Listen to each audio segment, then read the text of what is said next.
Hi Capricorn, welcome back to the Astrology 33 channel. This is your mid-July 2023 love reading. Thank you to those of you who like, viewed, shared, and subscribed to the channel. I appreciate all of that. For those of you new to the channel, as far as what we have in front of us, it's what I call the bridge of the gap spread. And the way it works is we'll look at the past, present, and future energies between you and their main love interest.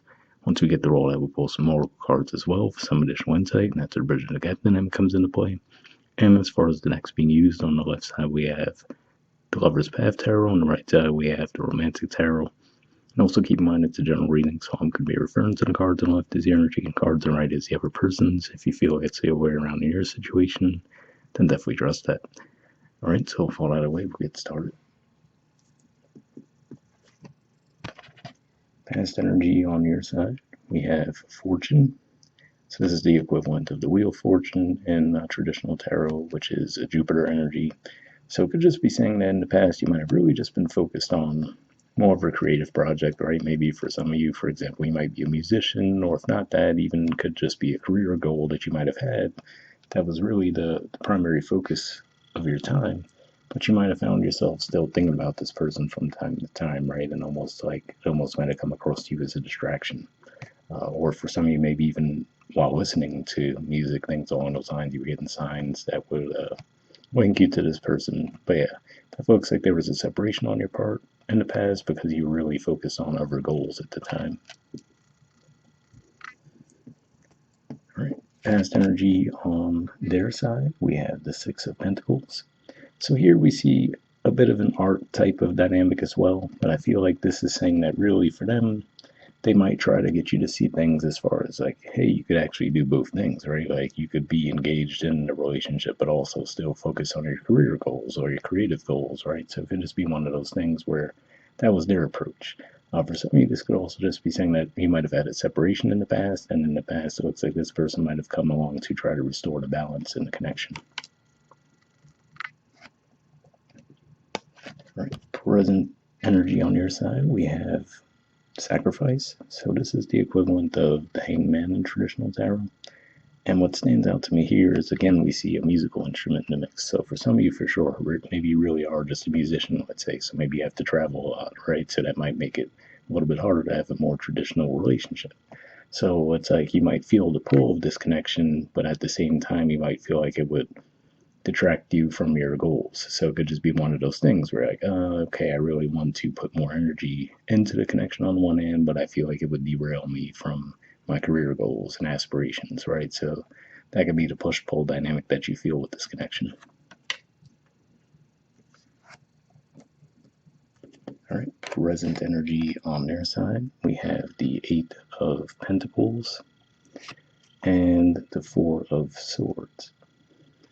So yeah, I feel like this is this person showing you that, hey, on the one hand, they have an understanding, right? Like, okay, yes, I understand you want to focus on that stuff, but I feel like they just want to say, well, you know, let's just have a little fun together, right? So I feel like they're saying, hey, it doesn't have to be this huge thing, but I really enjoy your company, right? So if we look here, it's just, we even see the person with the pentacles, right? Which could represent their own focus on career goals as well, but at the same time, they're running through the water, having a good time, right? And then here we see it looks almost like a double date dynamic, right? So they might even say, oh, yeah, that's fine. Well, hey, just come out to dinner with our friends, or our mutual friends. We'll do whatever. So I feel like they're just saying, hey, it doesn't have to be 24/7 we're around each other, but, you know, it don't have to be 24/7 focused on that goal either. You could also spend a little time with others, you know? So I feel like that's the angle that they're taking. All right, future energy on your side, we have the Six of Cups. So this usually points to a reconciliation energy. It's been coming up a lot this month, actually, probably because of the Venus retrograde energy we're about to enter into. But yeah, it's going to just be saying that maybe with the time apart, right? So you might decide ultimately that, yeah, you know what, I really do need to focus on this goal for the time being. It'll just be saying that down the line, you might actually decide to revisit the connection and actually, through the time apart, actually grow in your appreciation for the connection.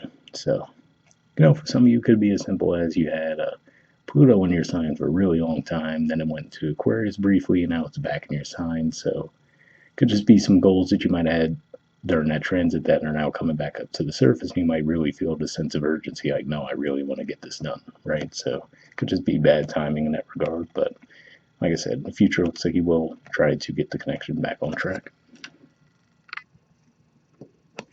All right, and future energy on their side, we have the Lovers.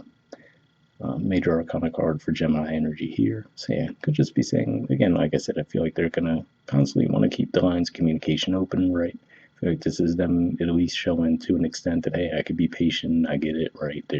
I feel like they're really genuinely trying to be understanding. Like, okay, yes, I get that you have these other goals, right? But I feel like in the future, as we could see, when you're more open to the connection, looks like they're going to be very willing to escalate the connection as well.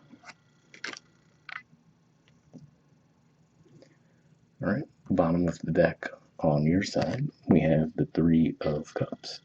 So this is Cancerian energy here. Usually represents reconnecting with friends or siblings, even just people you've known for a long time, have a very high comfort level with. So for some of you, that could be what you're being called to do, right? Like I said, it looks like this person saying, "Hey, I know you have this really big goal you're working on, but hey, you can't do it all the time, right? Just step away for a little bit, come have fun with your friends, come see me, right? Things along those lines there." And for some, it's going to just be saying that maybe when you do complete that goal of yours, then you feel more open and free. Like, okay, now I can actually engage in all this other stuff.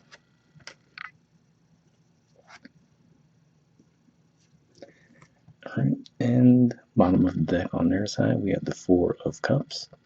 So, to me, the artwork in this particular Four of Cups looks like the aftermath of the person who already did spend the time alone and came to the realization, like, hey, I really do want to reconnect with Capricorn, right? So, it could just be one of those things where they might also have had similar thought processes to you in the past, but now I feel like they're like, okay, been there, done that, right? Like, yeah, I thought that pursuing X, Y, and Z would be better as well, but in my time apart, I actually realized that I do appreciate Capricorn and want to be with them. So that could be pointing to that Six of Pentacles energy we saw in the past there, where I said maybe if you guys already had a connection and separation, that could be what brought them back around. So it could just be one of those things where you're going to end up in the same place eventually, but just you're on different timelines right now.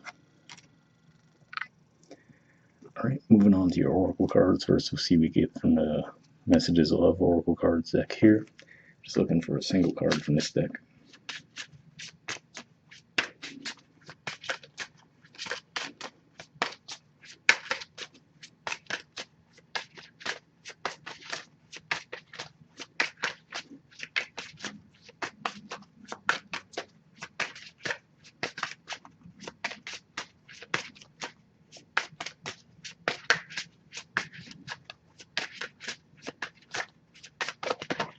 Got one there.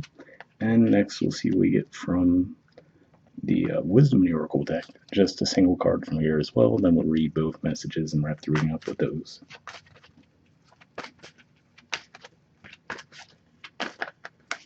Almost have one there.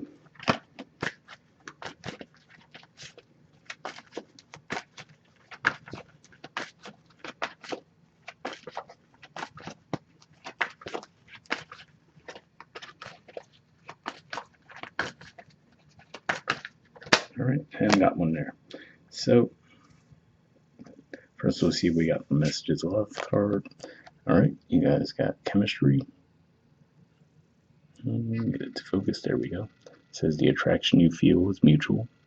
So yeah, obviously we could see the person on the right. It looks like they definitely seem to have a focus on wanting to get this connection off the ground. Like I said, for you, I feel like you feel that pull as well, but for you almost feel like it's more of a distraction, at least at this time, right? Because like I said, it looks like you had some other goal you've been focusing on. And we have Come to the Edge from the Wisdom Oracle deck. There's the artwork, and the number is 36. So we'll see what that has to say. So yeah, before I even read it, it makes me think of, like I said, almost the energy that this person's encouraging you to embrace, right? Like, oh, come on, you can't do this thing 24/7. Come out, come have a little fun, right? So we'll see what the actual message in the book says. Okay, the relationship message says it's scary to be truly intimate with someone, so allow him or her to see all of you, especially the parts that you've kept hidden and protected. Now is the time to take that risk and let yourself be seen, truly seen.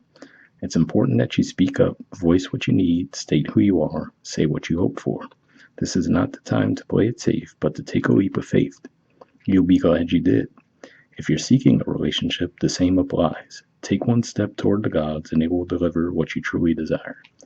So yeah, definitely a positive message there, and that does make me think of the fact that you guys will have that Venus retrograde in your 8th house, which could be a pretty intense energy where, yeah, maybe you have had some things suppressed and hidden for a long time. So hopefully that message resonate with you guys. We'll wrap up there, and I'll see you all next month. All right, bye.